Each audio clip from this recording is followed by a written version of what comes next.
What's up, y'all? Snipes-n-Snarfblatts, your unauthorized place for Disney, Pixar, Marvel, and Lucasfilm. As always, I'm your host, Jason, and we gather together here once a week to talk about all the things that happens in the realm of that Disney empire we all love. And it's been a lot. It's not really been a lot, but I'm trying to save some time, so I'm going to rush through the usual suspects of categories, and I'm rushing through them for one reason. Disney unleashed what it was going to do from now until like 2027 the other day. So I'm going to save some time and run through all the categories, and after I get through all the categories, we're going to do basically a special bonus category where we're going to talk about that whole list. We're going to run through it really fast. So without no delay, here it goes. Mouse in the Desk Lamp. Mouse in the Desk Lamp is what? It's where we talk about all things Disney and Pixar. So we had a couple things. The first thing was the Duke Kaboom trailer for Toy Story 4. I put this on the site. Check it out. It was hilarious. There was a point where I was laughing so much I had to rewind the rest of the trailer so I could actually see it. Because, I mean, Duke Kaboom, he's a Canadian stunt daredevil. It's Keanu Reeves' character. And it's one of those toys that you put it down the ramp and it's supposed to do stunts when it gets off the ramp. If you're an 80s baby, 70s baby, you remember this toy. And you remember this toy did nothing it was advertised to do. And that's basically what they're playing on in this whole trailer. And I loved it. Like, right when I saw the thing fall over, memories of my childhood just flooded to the disappointment I had with all of my stunt toys as well. So, watching the poses, this whole trailer was really funny for me, and I even loved the part that looked like it didn't have nothing to do with it, where you had the Triceratops say, "I have questions." No, actually, I have all the questions. I mean, it was great. I am so excited for Toy Story 4. I cannot wait to see this movie because it looks like it's going to be really, really funny. And that's what I'm looking for in some of these newer cartoons after Wreck-It Ralph now, because they found a way to not only balance the emotion in a usual Disney-type Pixar cartoon, they just made it hilarious. The movie was so funny, and I can't wait. I think Toy Story 4 is going to take that same exact thing after watching these past couple trailers. But anyway, that's all I'm going to spend on Duke Kaboom. We also got some Aladdin TV spots that I'm going to touch real quick because they were really nice TV spots. They're those full clip TV spots where they kind of show you a full clip based around some of the stuff you see in the trailer. And this was him telling him he has to be he's got to be very descriptive. He's got to tell him exactly what he means when he makes these wishes, because the keys are in the details. And it's when he's asking him to make him a prince, when he's like, "Oh, I can just make you a prince just like that. You want a prince? There's a prince." Dude, Will Smith is getting to the point where I don't really doubt him as the genie at all anymore. I think he's totally made this character his own. And I think they really, when they gave us that first look, I think they went with the wrong footage, because everything I've seen since has shown me a genie that, while not, probably even not as great as Robin Williams' genie, it's not Robin Williams' genie. This is Will Smith's genie. Like, he's totally got his stamp all over this thing. And I'm getting more excited with every look. They had one more clip that I really paid attention to, and that was the clip where it was right before the whole new world carpet scene with the "Do You Trust Me?" and her first reactions to the carpet, which I loved her first reaction, and not only him jumping off the balcony, but the carpet coming up as well. It was just great. We had a good look at Raja and see like some of the expression on an actual tiger. It was really cool. Like I said, I once again, just like Toy Story 4, I can't wait for this movie now. It was a movie I had all the doubts I could have with, just like that one, but they've totally turned me around, and I am to the point where I not only got my tickets first day, they went on sale.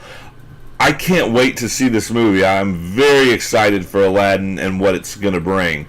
I've talked about this many shows now, so I'm not going to spend too much time just going over how bad I want to see Aladdin. So that's all the time I'm really going to spend on these clips. They were really awesome clips. If you haven't seen them, I've got them up on the site too. Check them out. They're really nice. They'll give you a good feel of what to expect going into this. And like I said, it's completely turned me around over these past couple trailers and these clips. So that is it for Mouse in the Desk Lamp. Like I said, we're rolling along so we could get to this big giant list. So we're going to go right into the 9 realms. And the Nine Realms is where we talk about all things Marvel, Marvel Studios, all that good stuff. And man, oh man, oh man, if y'all haven't heard about this little movie that's making its rounds, Avengers Endgame is destroying the competition when it comes to records and everything. $2 million in 11 days. 11 days this movie hit $2 million. We're talking about the $1 billion club half the time. I'm sorry, I said million. $2 billion. We're talking about the $1 billion club all the time now, and this movie just hit it twice in 11 days. $2 billion. That's insane. It is now the number 2 all-time box office in less than just over 2 weeks running now. It is number 2 in the box office. And if you don't know the significance of that, the number 1 and 2 spot has been owned by Titanic since 1997. And the only thing that could take Cameron's Titanic off the number 1 spot was Cameron's Avatar. So it's just monumental that since 1997, Titanic has held that number 1 and number 2 spot, and in less than 2 weeks, Avengers Endgame just steamrolled right past it. Just was like, oh, what? Here, hold my beer. Watch what I can do. Oh man, it was insane what this movie's doing. I actually made it to the Dolby finally to see it for a second time, and y'all, I loved this movie all over again. This is a great movie. If you have not gone and seen it, go see Avengers Endgame. There is a reason this movie's made $2 million. I've heard a couple people say they didn't like it, but honestly, those couple people are a couple people that I do not put any stock on their value of movies, because they tend to hate almost everything they see. So go see this. It was great. Just spectacular movie. I almost guaranteed this thing's going to take the number 1 spot. Thanos would have to snap and wipe out half the universe for real for this movie to not catch up to Avatar throughout the rest of its run. I would be completely surprised if it doesn't. But this new record, this $2 billion in 11 days, it's going to be a while for that one ever gets broke. That's an amazing, monumental feat right there. It beat it was almost 20 days under the original holder of this. So I mean, this thing's going to take forever to get beat. Now, like I said, I'm not going to spend too much time on anything today, so that's it for Avengers Endgame. But this next thing kind of really has to do with Avengers Endgame. And if you haven't seen Avengers Endgame, we're going to talk about the Spider-Man Far From Home trailer. So if you haven't seen Endgame, kind of fast forward until this picture goes away, because this is the picture we're going to use for Spider-Man Far From Home while we talk about it. And Tom Holland came out before the trailer, and he gave a really long, about 30 seconds of letting people know almost. Somewhere between 15 and 30 seconds. If you have not seen Endgame, don't watch this trailer, because we are delivering a bunch of spoilers. So you've been warned. Spoilers are coming right after this next sentence. So we opened up on the trailer with the death of Iron Man.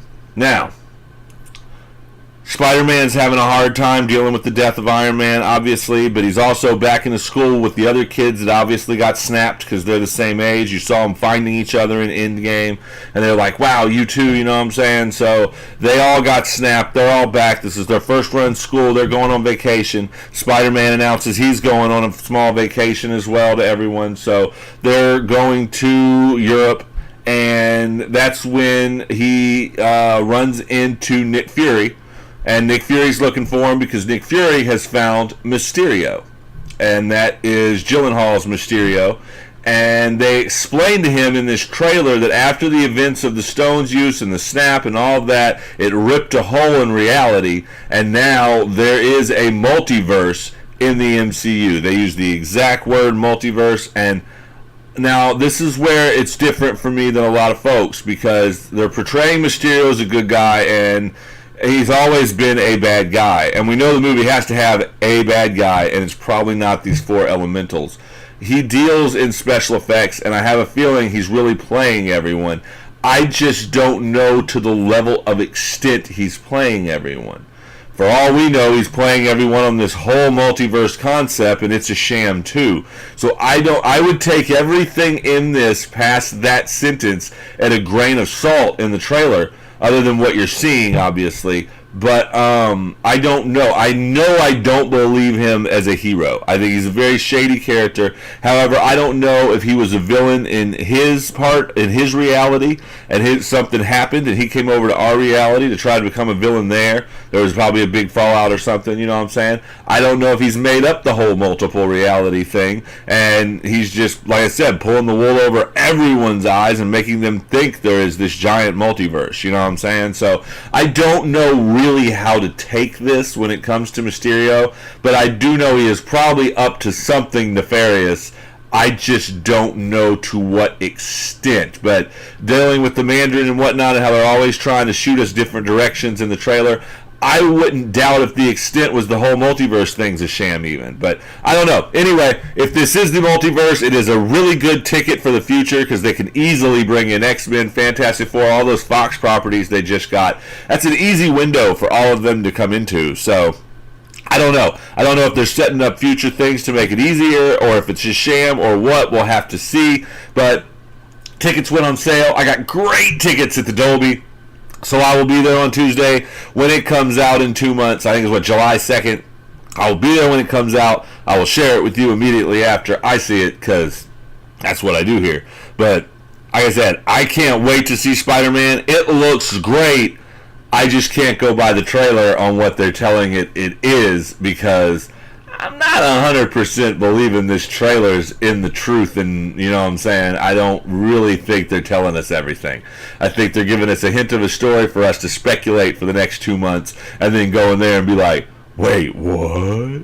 Like they have been for like all these other ones. So that's that trailer. That is everything for the 9 Realms. So we're going to move right out the 9 Realms and keep it moving along, and we are going to move to Eyes on Isley. Eyes on Isley is where we talk about all things Lucasfilm. And the first thing in Lucasfilm is some really sad news. Peter Mayhew has become one with the Force over the past week. We lost Peter Mayhew. For those who have been under a rock since the 70s, this is Chewbacca, and he has been Chewbacca from the original Star Wars A New Hope all the way through Star Wars Force Awakens.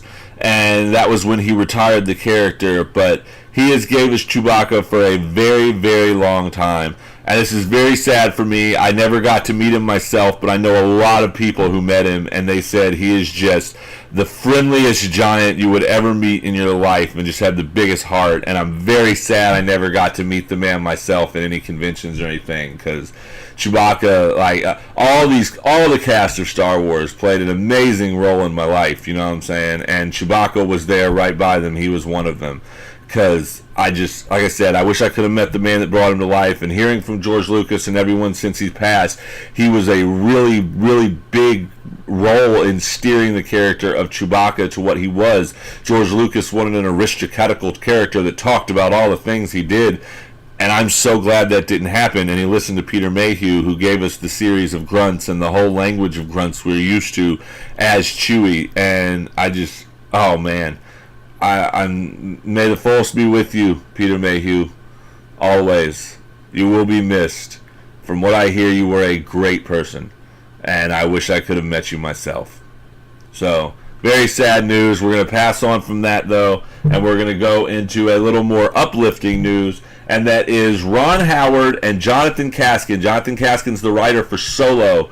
They are in heavy negotiations right now with Disney Plus to bring a sequel series to Willow. Yeah, Willow. And Warwick Davis will come back and play Willow. It will be, like I said, a complete sequel to that. It's going to be a series. And, dude, I loved Willow. I was one of those people who Willow was one of my... If you were going to tell me we're going to watch Lord of the Rings, or we're going to watch Willow, we're going to watch Hobbit, or we're going to watch Willow, I'm picking Willow. That's just me. I love that movie. But... giant asterisk. I love that movie for a reason some people didn't love that movie. A lot of people love Willow. They love the little story of the little short folks. But me, in particular, it was all about Mad Mardigan. So if Disney Plus, which I know they're not, but if they're listening, Ron Howard, John Cal, I know you're not, but if you're listening, Madmartigan has to have a spot in this series. Val Kilmer's Madmartigan is one of my favorite sword and sandals type characters ever put on film. I loved Madmartigan. I think this is one of Val Kilmer's greatest roles even as Madmartigan. He was amazing. And I really have to see him in this series if I'm going to care about it at all. So there's my thoughts on this. Like I said, I don't know if it's going to happen. They're just in negotiations right now, but I would love to see a Willow series. I'm all over this. I would love to see this. This would be great.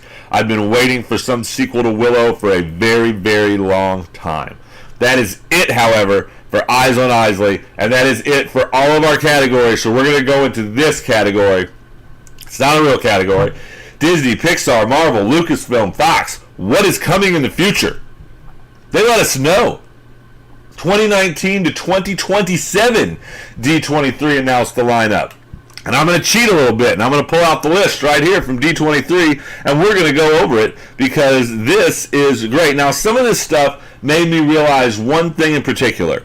One thing was I did not know what was coming out for Fox, like at all. I had no idea what was coming out for Fox, and this kind of proved it right here because some of these movies, I have no idea what they are.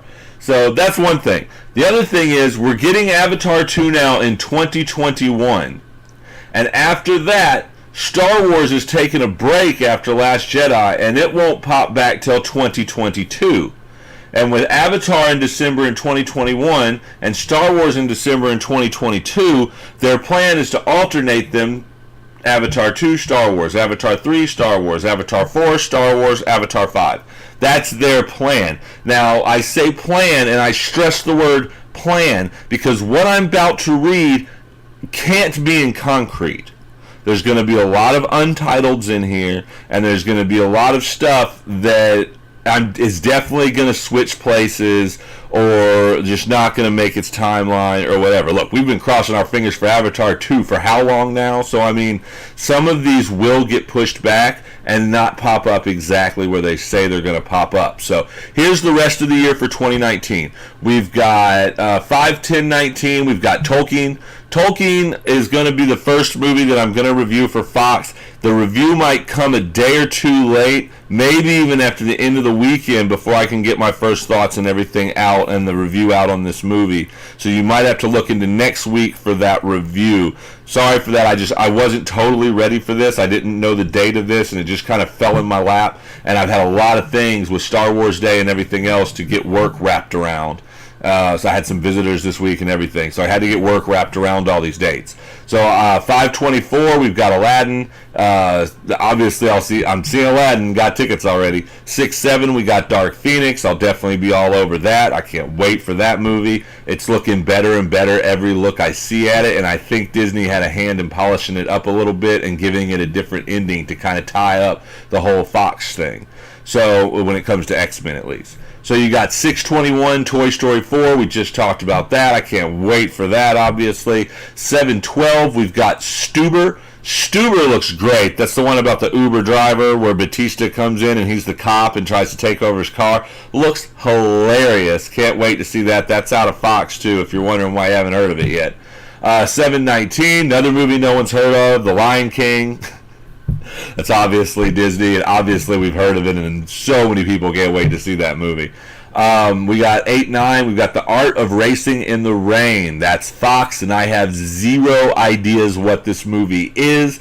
I'll probably know a little more as we get close to it. Same with 8/23. We've got Ready or Not. That's a Fox Searchlight film. I have no idea what that is. 9/20, we got Ad Astra. Put that under the pipes if I have no idea what that is. That's another Fox movie. 10/4, Woman in the Window from Fox. No idea what that is. I'm sure we're going to start seeing trailers for these, and I'll have a better idea of what they are going into them and a level of excitement for them or no excitement for them at that point.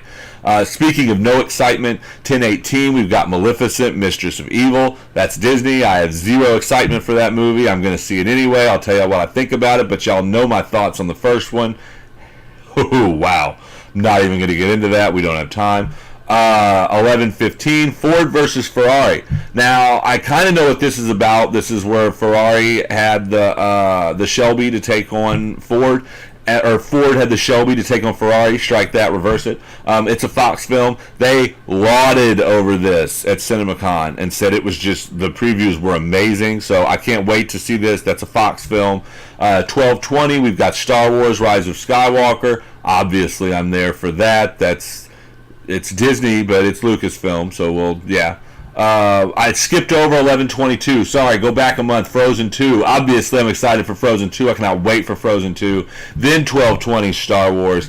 Then 12:25, Spies in Disguise. No idea what to think about that either. It's a Fox film. Like I said, I don't know about any of these Fox films, really. So that takes us into 2020. We've got January 10th, we've got Underwater from Fox. Don't know what that is. 2/14, we've got an untitled Kingsman movie from Fox. That should be good. I love those. Those are fun.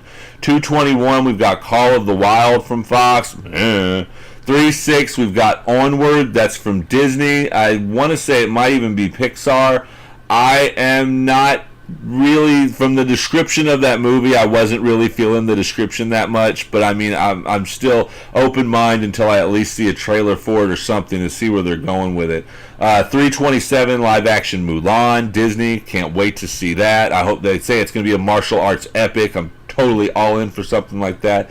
4/3, The New Mutants from Fox. This movie's going to take a while for them to polish up, it looks like. I've heard it was just trash, so we're going to see what they've done with it. That's a Fox film, New Mutants.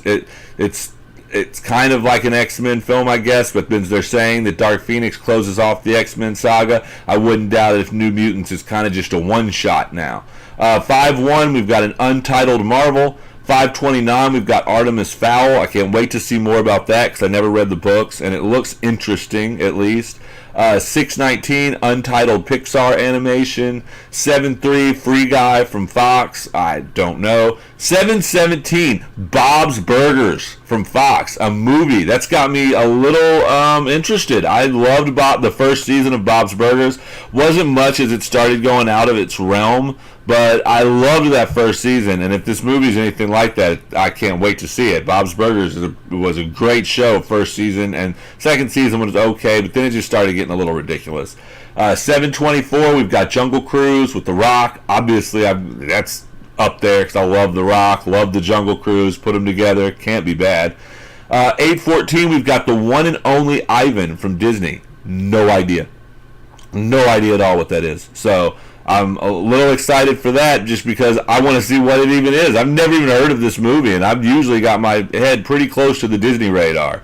10/9, Death on the Nile, Fox film, no idea.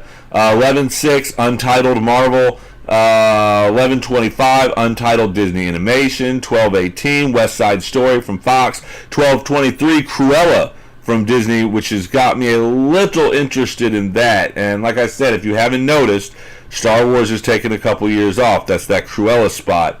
And Cruella might be really good. I like the casting in it, and I can't wait to see it. All right, now's where we start getting real fishy because a lot of these are untitled, and I'm sure they're going to shift around a lot. So 2021, 2/21, untitled Marvel. 3/5, Pneumonia. That's a Fox film. Never heard of it. Like I said, hope we'll see more of it soon. And now we go into the realm of untitled land. Watch this. 3/12, untitled Disney live action. 5/7, untitled Marvel. 5/28, untitled Disney live action. 6/18, untitled Pixar animation. 7/9, untitled Indiana Jones. 7/30, untitled Disney live action. 10/8, untitled Disney live action. 11/5, untitled Marvel. 11/24, untitled Disney animation. 12/17, Avatar 2. So two things in 2021 have a title. That's why I say I like knowing this schedule this long, but I think it's a little shaky because half these things we don't even have titles for. I'm sure we're going to rob Peter to pay Paul in a couple places, and some of these are going to swap out. And in 2022, we go flat out all untitled. 2022, we'll see 2/18, untitled Marvel. 3/18, untitled Pixar. 5/6, untitled Disney live action. 6/17, untitled Pixar. 7/8, untitled Disney live action. 7/29, untitled Marvel.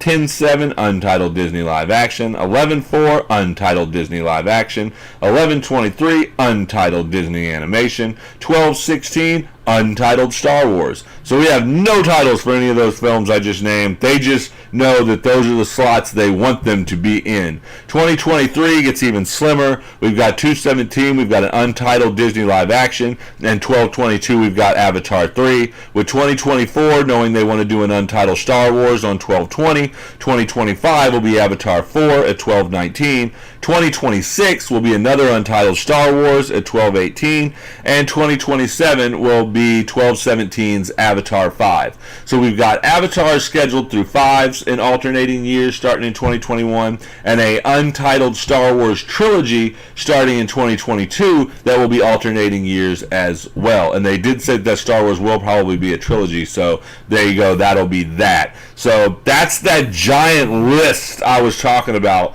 There's some, like I said, a lot of it's untitled, y'all, so I don't know how to get too excited about this because none of it is obviously in concrete at all. All this can be shifted and changed, but like I said, that is it for the show. I wanted to make sure to wind up all of that and get that list out the way. That will not appear on the site because it's just so much. To me, it's a lot of speculation because, I mean, Untitled, come on, that's a lot of speculation right there. I get they got their fingers crossed and that's what they want to happen, but best laid plans and all, you know. So anyway, as usual at the end of the show, hit that email address up. Send us your questions. Send us some thoughts on what we talked about today. We'll talk about it next week, what you think. Send us some things you want to see in the park. Send us anything like that that I can show y'all. I'm right in the backyard of the parks. Actually, I was just at Epcot yesterday. They had a big run at Epcot. Got some more food under my belt to put on Instagram. And that's the next thing I want to talk about. Go down there on YouTube in the descriptions and you'll see links. The top one's the website, but the bottom ones are all of our social links. You should follow us on Facebook, Twitter, Instagram, all that stuff. Facebook and Instagram is the main spots where it gets all of my food reviews from the parks and all of my pictures from the parks at Walt Disney World. So there's a big food and garden festival going on right now. I've been reviewing the food. I'm probably going to do another one sometime today or tomorrow. I'll put a new one in there. But like I said, I review all the food. I've got all the little bushes, the beautiful little topiaries they call them. They're bushes that are cut into characters. I put those up with little quotes underneath them. And in between festivals, you get pictures of all the other parks, some of the animals and Animal Kingdom, Magic Kingdom stuff. Anything I can think to take a picture of, and any food I eat, I wind up taking a picture of it, and I do a full review on whether it was good or not. And 9 times out of 10, it was pretty good. But you get to get an idea of what's better. You know what I'm saying? Like I've got some favorites in some of the parks because I mean I've been going there for years since I was a little kid. So and now I go there even more. So, yeah, follow us on those social links. Not only will you see that, it'll keep you up to date with stuff as it hits the site, because most of the stuff we talk about on the show, I give my first thoughts on it on the site. So you can see that on Facebook, and you click that over, it'll take you to the site, let you read a little synopsis on what I think. Half the time, all the trailers I put up on there after I give a small synopsis what I think about the trailer. And then this week, after I let it sit in, we go ahead and talk about it on the show. So the best way to keep up with all of that is Facebook and Instagram, Twitter, all that good stuff. So like I said, follow us on all. We love hearing from y'all. I love talking back and forth with the social network of people who follow us. And that is it for the show. As always, I like to sign off with a quote. This is another quote from Walt Disney. This is a longer one, and it's a really good one to me because I mean a lot of people need this right now at this time. And I always like to look on the optimistic side of life. But I am realistic enough to know that life is a complex matter.